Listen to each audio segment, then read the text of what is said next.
الحمد لله رب العالمين الرحمن الرحيم.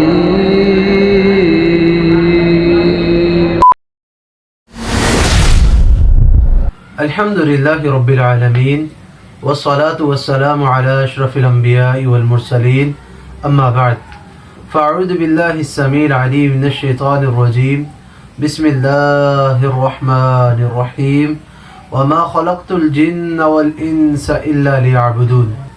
اللہ سبحانہ و تعالی نے قرآن مجید فرقان حمید میں انسان اور جن کے تخلیق کا مقصد بتلایا ہے کہ رب العالمین نے جن و انس کو کس مقصد کے لیے پیدا فرمایا.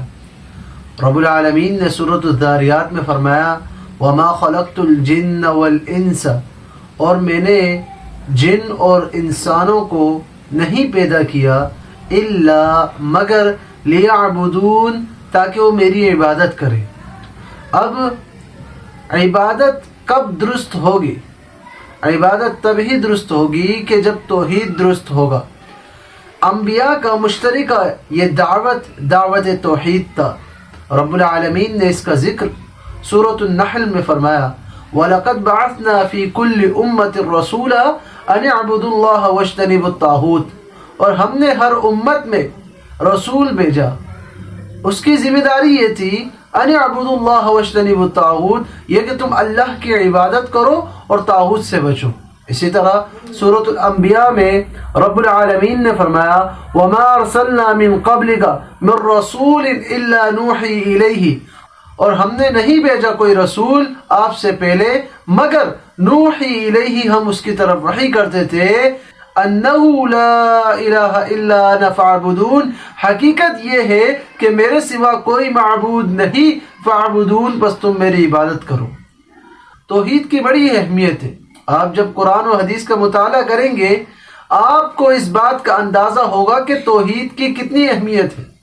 توحید کے ساتھ ساتھ جو رب العالمین کے ساتھ کسی کو شریک ٹھہراتا ہے اس کی بھی مذمت فرمائی ہے. فرمایا کہ ان الشرک لظلم عظیم، یقیناً شرک ظلم عظیم ہے، بڑا ظلم ہے. اور اسی طرح فرمایا کہ وَمَن يُشْرِكْ بِاللَّهِ فَقَدْ حَرَّمَ اللَّهُ عَلَيْهِ الْجَنَّةَ، اور جس نے اللہ کے ساتھ کسی کو شریک کیا اللہ نے اس پر جنت حرام کر دیا. یہاں تک رب العالمین نے فرمایا ان اللہ لا یغفر ان یشرک به ویغفر ما دون ذلک لمن یشاء، جو شخص اللہ تعالیٰ کے ساتھ کسی کو شریک کرے گا اللہ تعالیٰ اسے معاف نہیں فرمائے گا، اس کے علاوہ اس کے جو دیگر گناہ ہیں رب العالمین چاہے تو اسے معاف فرما دے.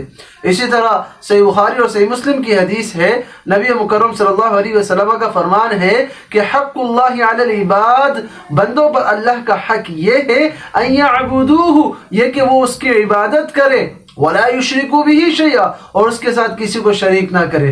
اللہ رب العالمین ہم سب کو توحید کی اہمیت سمجھنے کی توفیق عطا فرمائے. وآخر دعوانا الحمد للہ رب العالمین.